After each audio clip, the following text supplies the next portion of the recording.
Welcome to episode 42 of the Health KPI podcast. Today, we're diving into when your gut says no to sleep. Now, I debated on giving this episode this title because many people don't even realize, first off, that they have gut issues, and second, that it's affecting their sleep, which is why I love health trackers, because I can go into them and I recall this one client where actually it's not just one, there's many clients where this has happened, where I'll first off start asking about gut issues and they're like, no, my gut's fine. And then I'll look at their stats, their data, and there's certain things that I'll teach you today that when I go into it, I'll see and I'm like, no, there's a gut issue here, right? So so I am saying this about your gut saying no to sleep, but you may not even realize this is a struggle for you yet. You may know you have gut issues. So let's just go over first what are gut issues so that you may start to see if you may even be having some of them. Now, it may be some bloating. You may think, oh, well, I know when I eat dairy, or I know when I eat, just insert a food here, that I bloat. I just avoid that food, or I know that I'm going to get it. But that doesn't mean I have gut issues. It does. Stomach pain. You might have acid reflux, indigestion, heartburn. And you might think, oh, well, it was a heavy meal. Of course, I should have had heartburn. I should have had indigestion from that meal. Or you might say, oh, well, it was like heavy on meats or heavy on fats.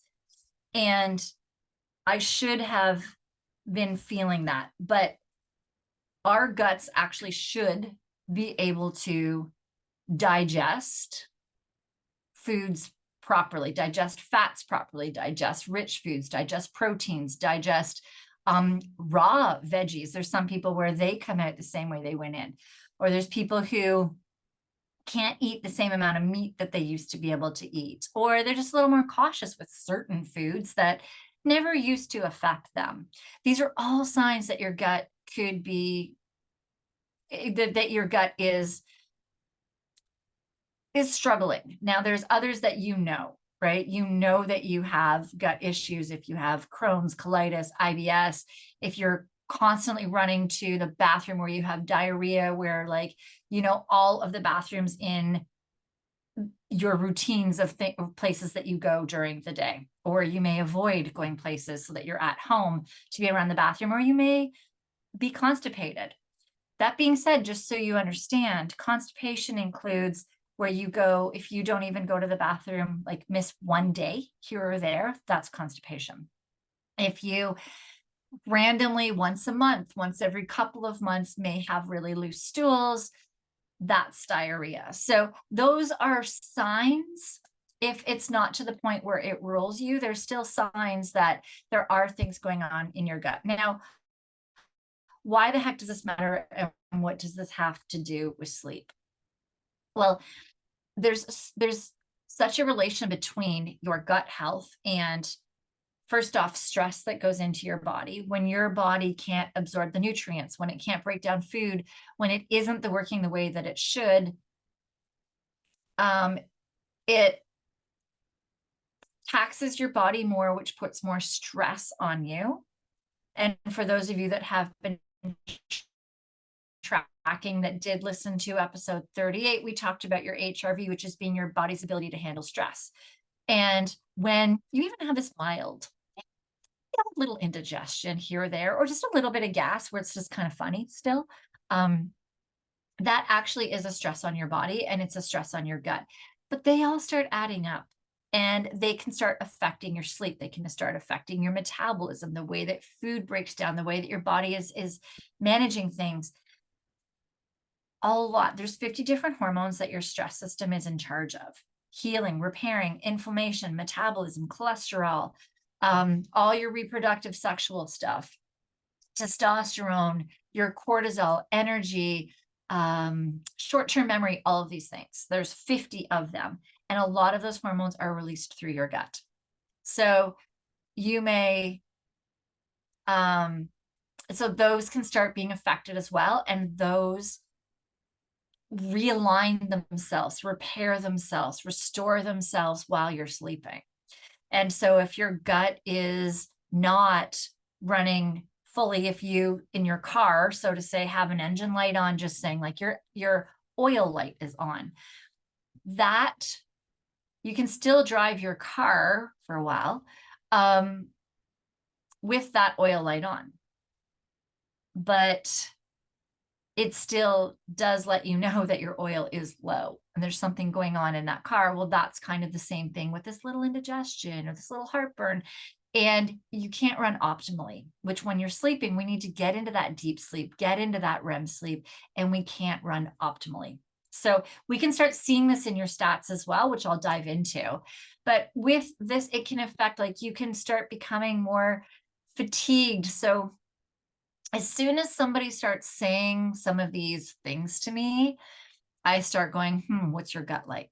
So they might start saying that they're fatigued, they're waking up feeling tired, lacking energy, not feeling like their battery is charged, and they like have had a full night's sleep and they're still waking up tired. They may have brain fog, difficulty concentrating, poor memory recall, and this cloudiness in their head. I used to describe it as like a fog of cement that I'd be thinking through. And I almost had to push those clouds of cement away, which took so much energy just to hear and take in what people were saying, just to have a conversation. Muscle aches, headaches, waking up with headaches, tension headaches. Muscles are sore because you're not recovering in your sleep, which can be because your gut is out of order. Might have low appetite. A lot of bloating can cause a low appetite, or you might have cravings. I know for me, I used to crave tons of sugar where I would inhale 2 to 3 chocolate bars. Sometimes it was chips. I wanted the potassium and the sodium and different things that my gut was so off. I wasn't absorbing enough nutrients, even though I was eating healthy, that my body was just craving some of these things that I had zero willpower to stop it. And I'm somebody who eats healthy and I want to eat healthy, but there were times where this willpower would just take over because my gut was not digesting and breaking down food the way that it was supposed to. Somebody might come to me with reduced immune function, where their immune system, they're getting sick often, they're more susceptible to illness, allergies. Might start looking at their gut. Same thing with low energy levels, increased stress, inflammation, skin issues, that dryness, redness, breakouts, psoriasis can be very much linked into gut issues. And we get this impaired performance as well, where somebody's performance is decreasing. When somebody's HRV is decreased to a point, when we're tracking that, and I see on their HRV that it is low and they're doing a lot of the things, but they haven't looked at their gut, that's where I'll start looking at gut. Being like, let's dive into this a little bit. So gut can really affect things. One thing I didn't mention as well is that I did say that your stress system manages 50 different hormones. Now, another hormone that 90% of this hormone is actually produced in your gut is serotonin. Now, serotonin is the synthetic serotonin, is what is in an anti-anxiety pill or an antidepressant. So when somebody comes to me as well with anxiety, panic attacks, depression, something that I do dive into with them is, okay, what's your gut health like? Because 90% of that serotonin, that happy, feel good, I actually want to engage in society, I want to, I'm just calm and social hormone, 90% of that serotonin is produced in your gut. Only 10% is in your brain. So as soon as somebody comes to me with that, I'm like, what's your gut like? And I'll start diving into their chakra stats and to start see where things lie with them. So before I dive into what I do look at in their chakra stats, let's just kind of give an explanation as to why so many people have gut issues. Now, there are other reasons for sure, other than stress, which I'm going to talk about right now. there's different toxins if you're living in a area that's a lot of farming and there's a lot of pesticides being sprayed in crops around you, that can be affecting you. There's so many different ways. Bad nutrition can cause guts to be off. But a big one that I see often with so many is because of long-term stress. Now, it might not even be the stress that you're thinking of. It doesn't have to be bad stress. You could be in a career that you love, a career that you thrive. So like I'm thinking real estate, investment brokers, lawyers. Many of them love what they do. The job itself is giving them that constant push, that constant rush, that constant high, right? And they're like closing deals, making contracts, with stocks, it's all these investment portfolios and buying and selling and trading. And it can get where there's this stress on this daily level that is an exciting stress for quite a bit of your career. But then that stress, as we spoke about in the last episode, when that good stress starts becoming that bad stress, is when we start seeing these struggles. So your body can't tell the difference between that excitement of trading stocks, that excitement of loving your career, loving that drive in your career, loving that push, or financial struggles, or having kids, which can also be such a great stress, but also it is a stress that is on you. You're always coming and going. Who's going? We just had 2 kids. Well, I had one child here with one of my kids. My other son was at somebody else's house, but coordinating like pickup and who's picking up here and where. And I was about to record this podcast and I got a message saying, hey, I'll be there in 15 minutes from the parents. I'm like, can't record this now. Like, these are stressors. So your body can't tell the difference between any of these. And when you have not taught your body to know the signs of stress and how to kick yourself out of it, then you're living in a stress state. So your stress nerve is like a muscle. Well, all your nerves are. The more that you work them, the stronger they get, the quicker they are to react. So when you're just, as what just happened tonight, I was coordinating with one parent, figuring out another, and then I'm like, okay, I can record this podcast episode really quick now, and then I can go pick up a kid. And then I get this message and it stops it. So if I didn't know how to manage my stressors, I could have been pushing a lot into a stressed state. So, and every time that I do that, this stress nerve gets very, very strong and it starts overpowering your resting nerve, where you start kicking more and more and more into that stress nerve. And the thing is that every time that we kick in a stress nerve, our stress nerve is preparing us for that fight or flee. It's putting glucose in to fight the fight. It's giving you cortisol and epinephrine and adrenaline to give you that like boost of strength and superpowers into that. And what it does is it slows down parts of your body that you don't need in to fight that fight. So it takes blood from your organs and moves them into your extremities. It slows down your colon. You don't need to stop and have a poo when you're fighting that fight. You don't have to stop and have a meal when you're fighting the fight. So your colon and your digestive system slows down. And if we think about how often these stressors are happening to real estate, investment brokers, to parents, right? Just to parents, and then add in, for me, like I have a neurodiverse child, adding in that all of the emotional regulation struggles with them, your stress system can be kicking in so often.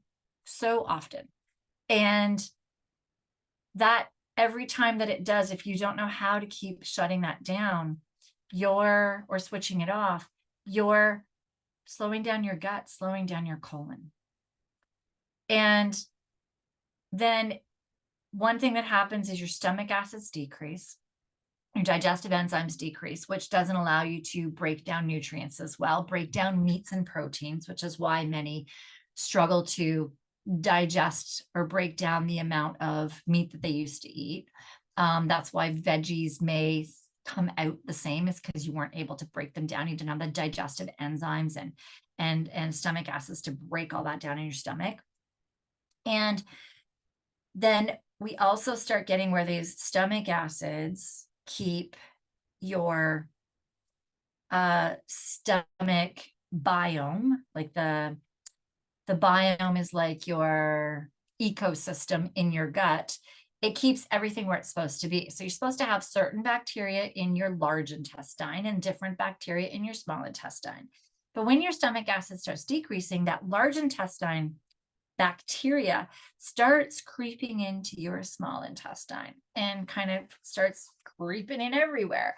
So we often say, hey, you have bad bacteria in you, but often it's just too much of the bacteria has left the large intestine and gone into other places in your gut and starts wreaking havoc.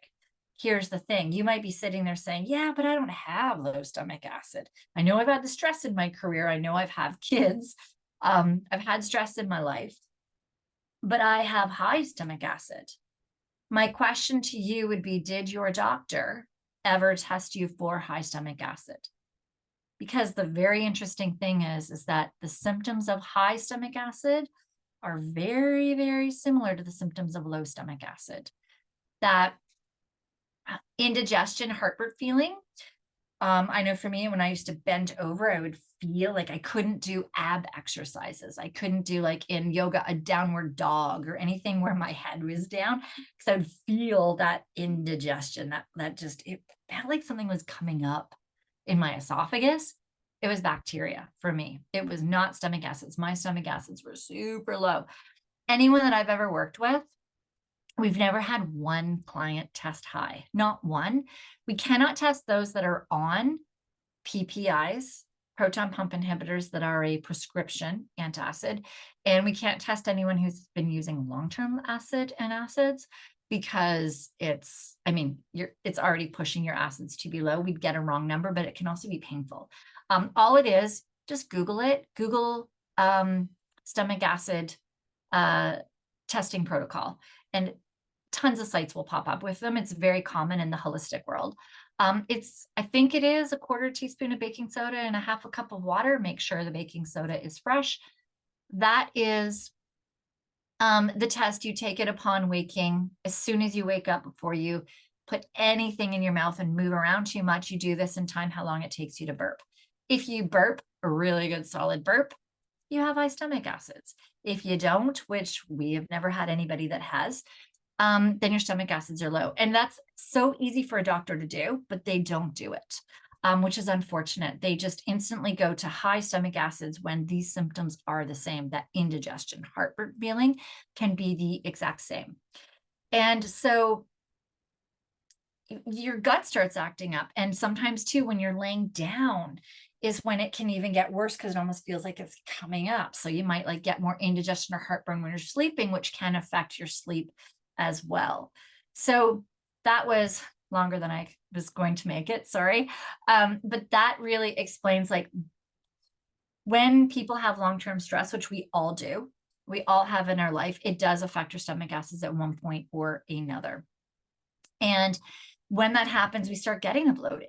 We get the stomach pains, the acid reflux, the GERD, indigestion. It can get into where we can't break down food and digest food, diarrhea, constipation.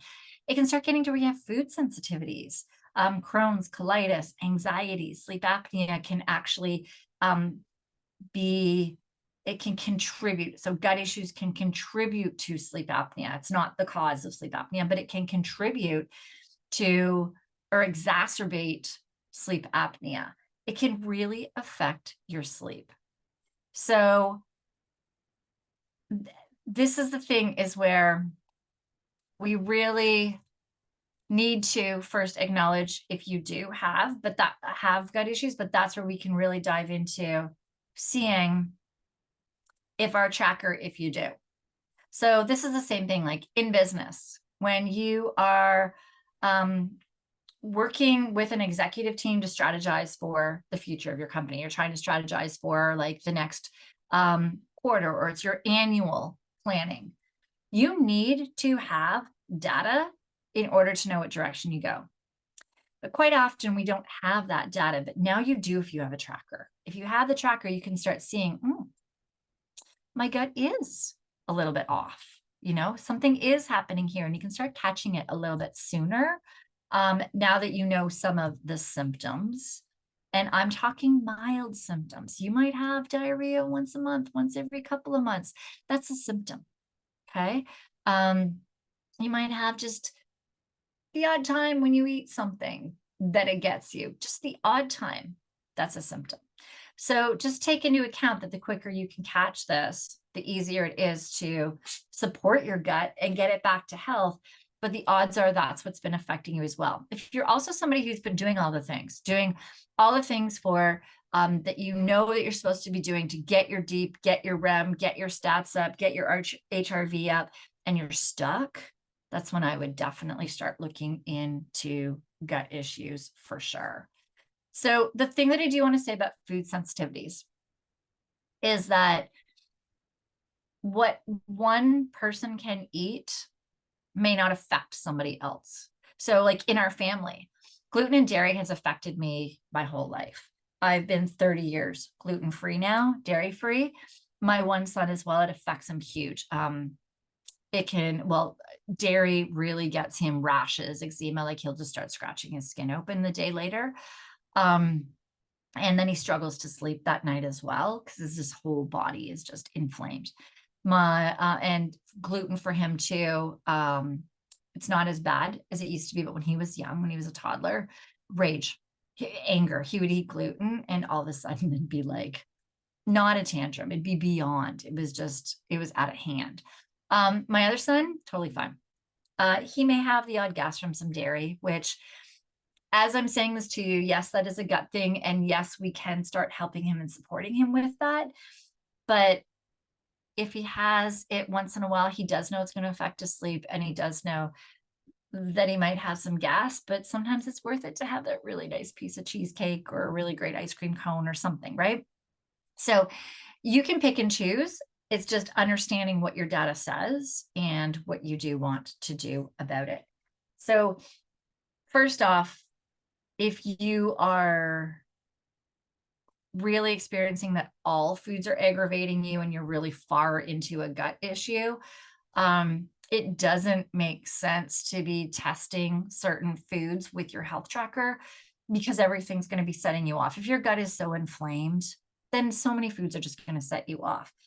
Foods that once your gut gets back sorted and once you start taking control of your nervous system and training it so that it's not decreasing your digestion and throwing your stomach acids and enzymes and whole gut bacteria off again, then those foods will not be affecting you at all. You may find, like for me, gluten and dairy do, but I'm good with all other foods. But when my gut was flared up, oh my gosh, it was saying like mustard and garlic and all of these foods, I was supposedly inflaming my gut.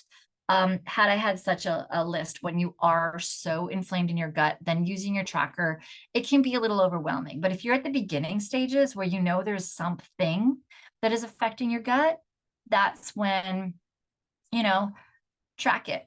That's when you'll start knowing. What I would like you to look at first is your HRV. Is your HRV dropping on a regular basis all the time or only after certain foods? Because if it's just a certain food, then your HRV will drop. So what you can do is if you suspect a certain food, then you can take it out for a week and then put it back in a week later and see, did my HRV go up a little bit? And did my HRV go back down once I had that food? That will help to tell you if it's affecting you right now. Now, with any food intolerances, as your gut gets healthier, as your body gets stronger, these foods may not affect you. Some may not.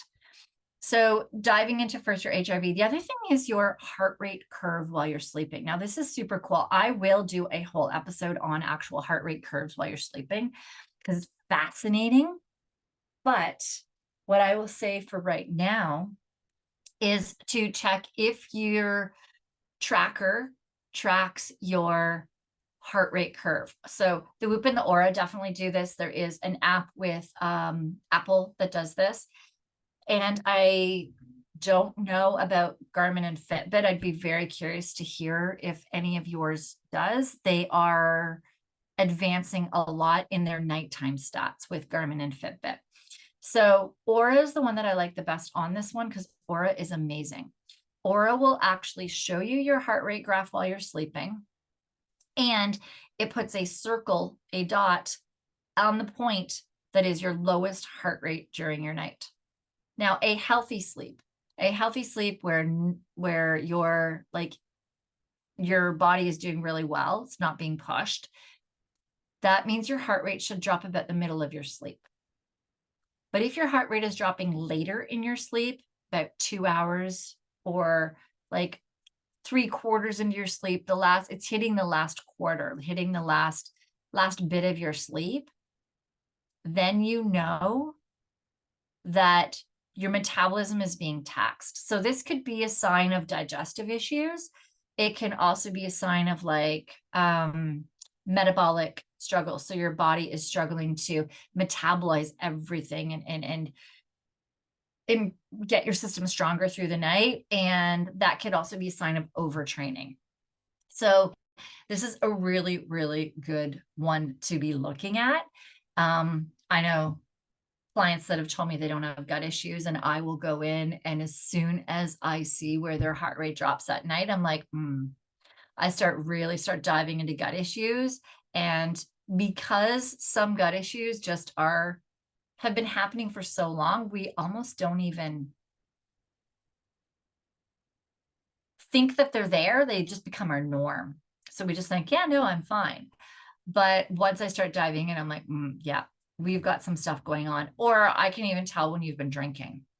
If you've had alcohol, that HRV will lower late because your body is struggling with metabolism. It's really struggling to metabolize things. Your body's probably heated up and you're struggling to really, your digestion and gut is struggling as that alcohol is going through your system.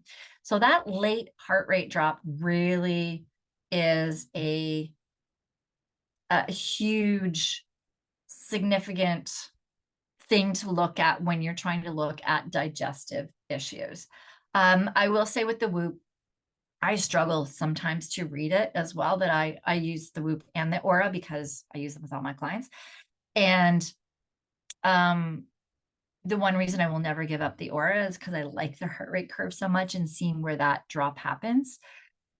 The Whoop, I sometimes have to go back to my Oura to look at it and look at the curves and go, oh yeah, that's what the curve is on the Whoop. So if it's looking like it's almost like a bit of a downward slope, or you just see that so where you find it on the Whoop is in their sleep section, where it breaks down your deep REM light awake sleep and breaks down the percentages of those. That box that's in the middle of the main page. When you go into that one, that is the one that is where that curve that it shows you is your heart rate curve at night. And it's hard to see, but try to see where is the lowest point on it. And that will help you see where your metabolism is, where your digestive is possibly struggling. All right, so you have learned that digestive issues are very, very, very common with stress.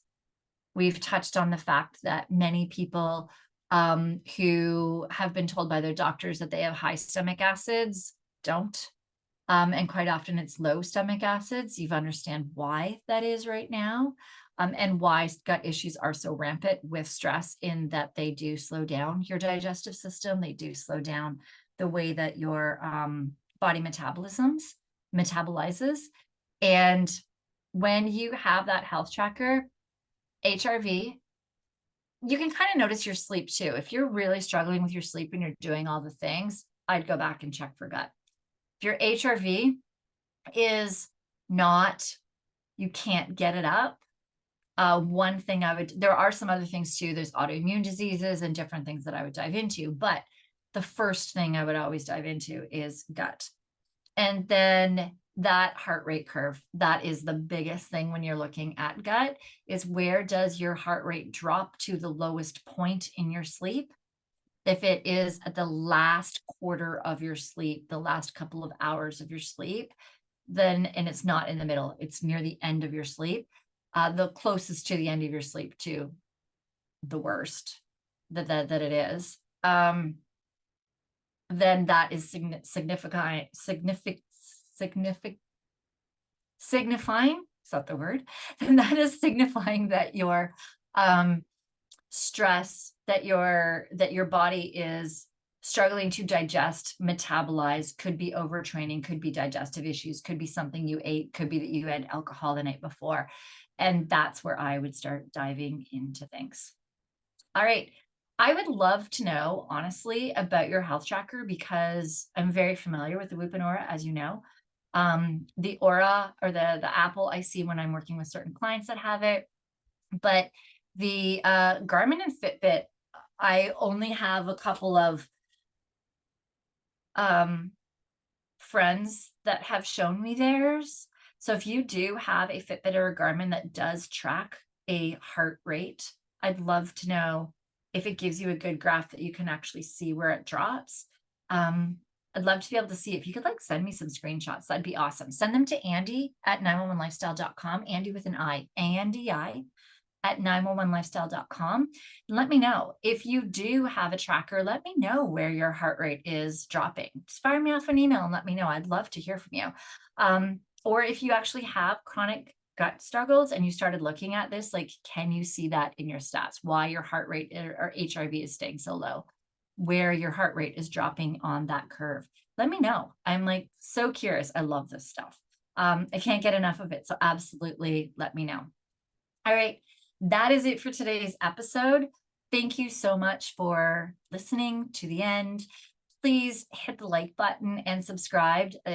It's really does help for other people. It brings up our podcast and gets other people to see it who are searching as well. If you are wanting to take control of your gut health and transform your sleep quality, work on your tracker stats, get your energy, focus, and drive up, work on your, I am a sleep, stress, and resilience coach. If you do want to work with me, go to the show notes and book a call. You can book a discovery call with me where we can have a quick chat about what's going on. I can learn a bit about you, find out if we'd be a good fit to work with one another. And if so, then we can talk about what that looks like. If you are considering investing in a Whoop or an Oura, anybody who has one has a friend or family link. I've put mine in the show notes. So grab that. If you do have a Whoop as well, then I have a group called Health KPI in the Whoop app. They have a community where we can create our own groups. So I have a group for that in Whoop, and the code for that is in the show notes. So dive into all of that, book that link, book a call with me. I am here, and I will see you in the next episode.